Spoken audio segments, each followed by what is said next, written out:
पांचों पुत्र जीवित रहेंगे। क्या तुम उनके वचन को झूठा हो जाने दोगे? हाँ? उत्तर दो भीम, कैसे परास्त करोगे दुर्योधन को? जोड़ पर से प्रत्येक वस्तु दुर्बल होती है धर्मराज। दुर्योधन की जंघा और उसकी कमर का जोड़ अभी भी मानविक है।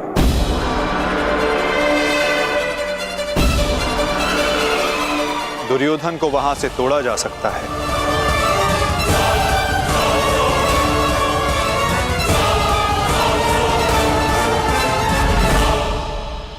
परंतु यह अधर्म होगा माधव। इस समय धर्म की मांग कदाचित यही अधर्म है धर्मराज। दुर्योधन का अंत धर्म की मांग है।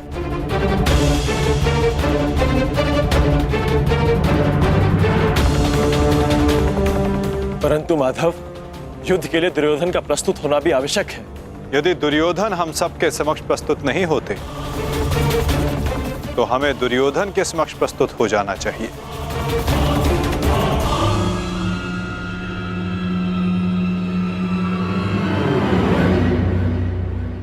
शिविर के भीतर जाने का समय आ गया है।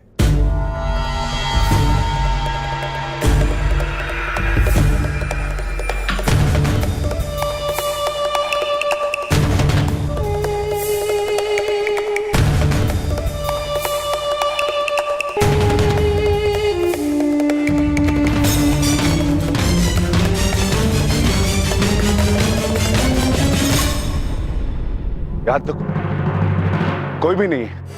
मैं भी दूसरे कक्ष में जाकर देखता हूं। मैं भी तुम्हारे साथ चलता हूं नकुल। मैं उस ओर देखता हूं।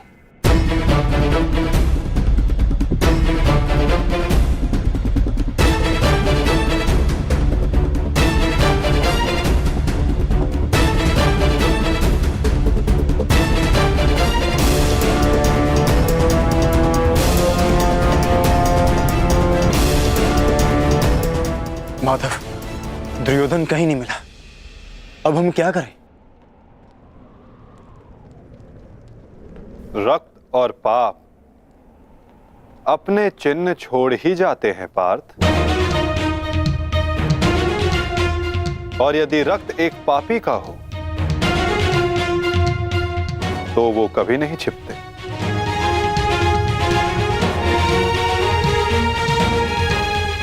उधर देखो पार्थ।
तो दुर्योधन इस सरोवर में छिपा है।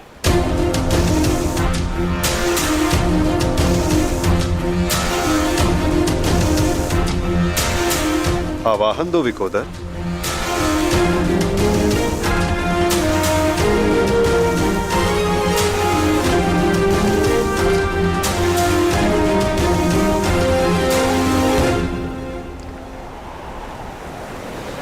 दुर्योधन! मैं जानता हूं तुम यही छिपे हो। बाहर निकलो कायर और युद्ध करो मुझसे। सुन रहे हो ना कायर? सामने आओ। क्या इस प्रकार मेरा सामना करोगे? बाहर निकलो और बंद करो मुझसे।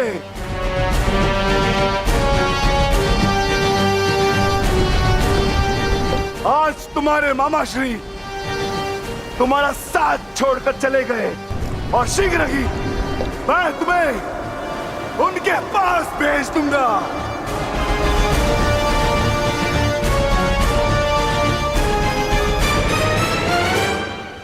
अरे वज्र का शरीर लेकर भी भयभीत हो दुर्योधन। भारती कर्ण को अपना मित्र कहते हैं ना, किंतु आज यदि कर्ण तुम्हें इस दिशा में देख लेते तो उन्हें भान हो जाता कि उनका मित्र एक शूरवीर योद्धा नहीं, बस एक कायर है। और उन्हें लज्जा है कि उस क्षण पर जिस क्षण उन्होंने तुम्हारा साथ देने का निर्णय किया।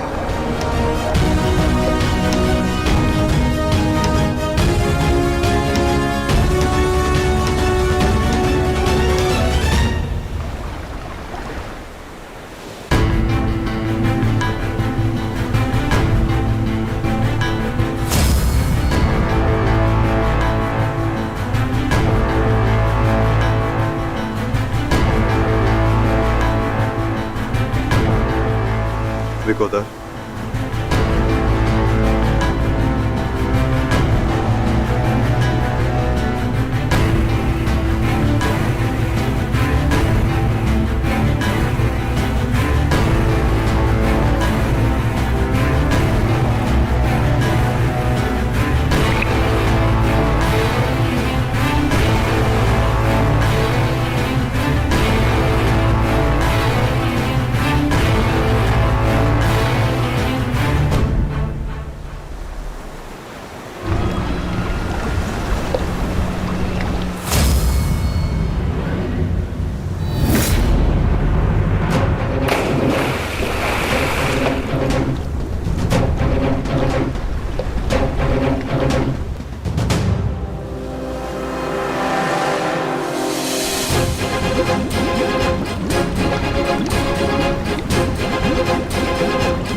तुम तो अपने मामा से भी बड़े कायर निकले दुर्योधन।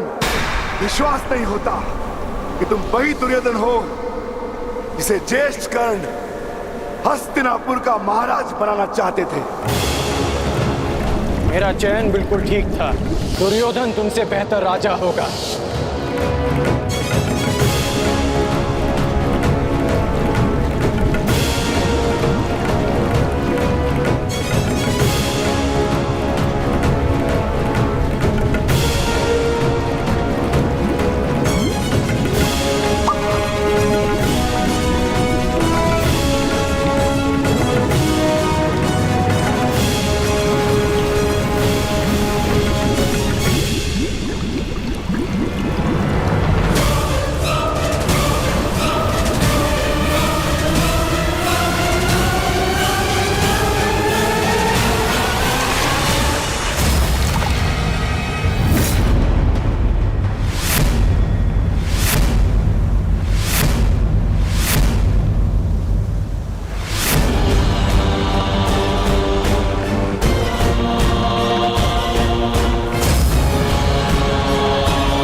दुर्योधन आओ, स्वागत है तुम्हारा। एक क्षण के लिए ऐसा लगा कि तुम इसी भांति सदैव छिपे रहोगे। मुझे तुमसे छिपने की आवश्यकता नहीं है भीम, क्योंकि मेरा शरीर वज्र का है। स्मरण है ना, कुछ समय पूर्व क्या दुर्दशा की थी मैंने तुम्हारी? स्मरण है?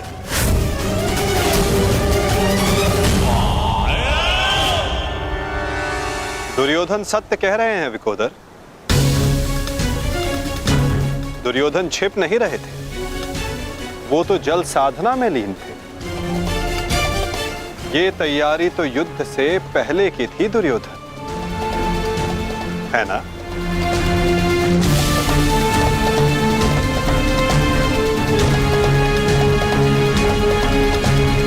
अद्भुत। एक बार फिर तुमने मुझे चौंका दिया। हाँ, मैं जल साधना कर रहा था, जो मेरे गुरु बलराम ने मुझे सिखाया है।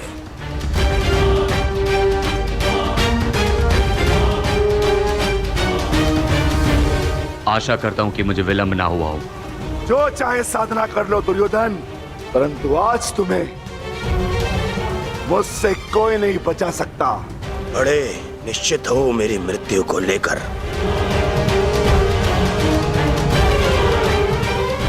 आज क्या कोई नया छल लाए हो मेरे लिए?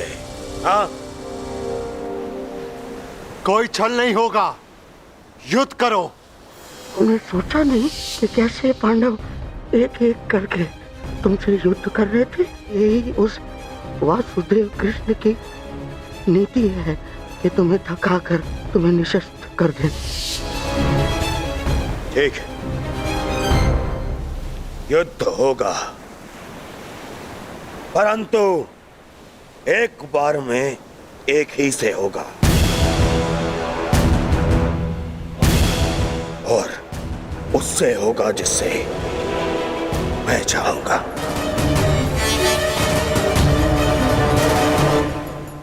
स्वीकार है।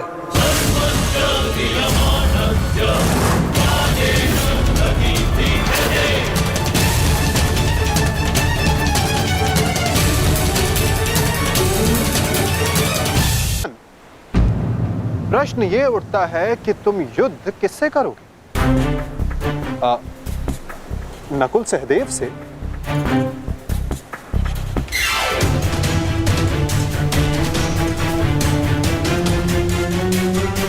हाँ, उचित है। नकुल तुमसे दुर्बल है, तो उसको परास्त करना तुम्हारे लिए सरल होगा। और सहदेव ने तो तुम्हारे मामा श्री का वध करके अपनी प्रतिज्ञा पूर्ण की है ना? किंतु ये चुनाव करने से पूर्व एक बात सदा स्मरण रखना दुर्योधन, कि नकुल सहदेव का एक प्रहार तुम्हारे 100 प्रहारों से अधिक स्मरणीय होगा, और नकुल सहदेव को तुमसे कहीं अधिक सम्मान मिलेगा। हाँ, कदाचित इस द्वंद्व में, इस महाभारत में तुम भले ही विजयी हो जाओ, किंतु सदा के लिए तुम अपना मान, सम्मान और यश खो बैठोगे दुर्योधन।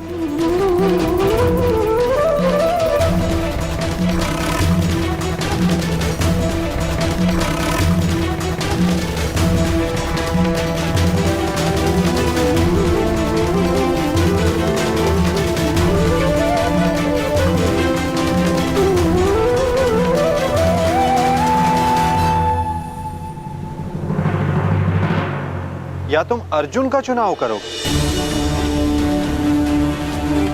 जिसने तुम्हारे मित्र का वध किया। किंतु फिर प्रश्न ये उठता है कि तुम धनुर्युद्ध चुनते हो या गदा युद्ध। यदि तुमने धनुर्युद्ध चुना तो तुम अर्जुन के समक्ष क्षण भर के लिए नहीं टिक पाओगे।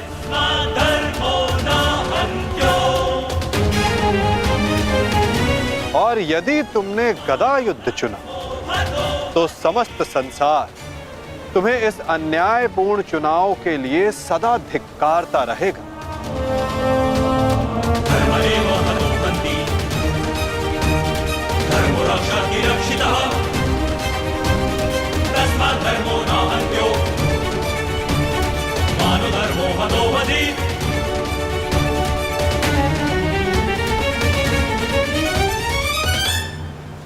हाँ, युधिष्ठिर को द्वंद्व के लिए ललकारना ये अवश्य बुद्धिमानी हो, क्योंकि यदि राजा को मारोगे तो सेना तो स्वयं परास्त हो जाएगी। किंतु ये बात स्मरण रखना दुर्योधन, यदि तुमने ऐसा किया तो समस्त संसार तुम्हें उस कायर की भांति स्मरण करेगा जिसने स्वयं से निर्बल को परास्त करने का विकल्प चुना। अब चुनाव तुम्हारा है दुर्योधन।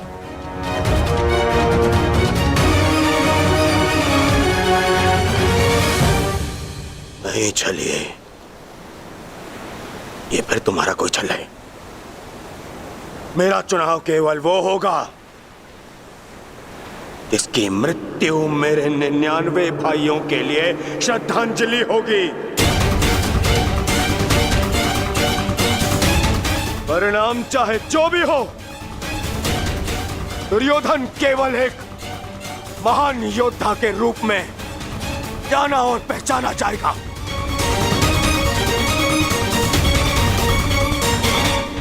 मैं दुर्योधन द्वंद्व के लिए भीम को चुनता हूं।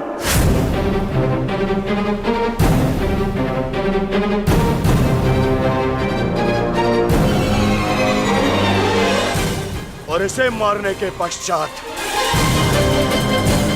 मैं एक एक करके बाकी चारों भाइयों को मारूंगा। ये मेरा वचन है।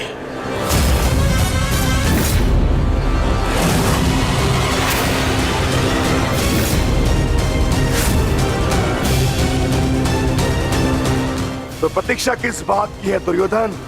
अब समय ही बताएगा कि तुम मुझे मारकर अपने 99 भाइयों को श्रद्धांजलि दोगे या मैं तुम्हें उनके पास पहुंचा दूंगा।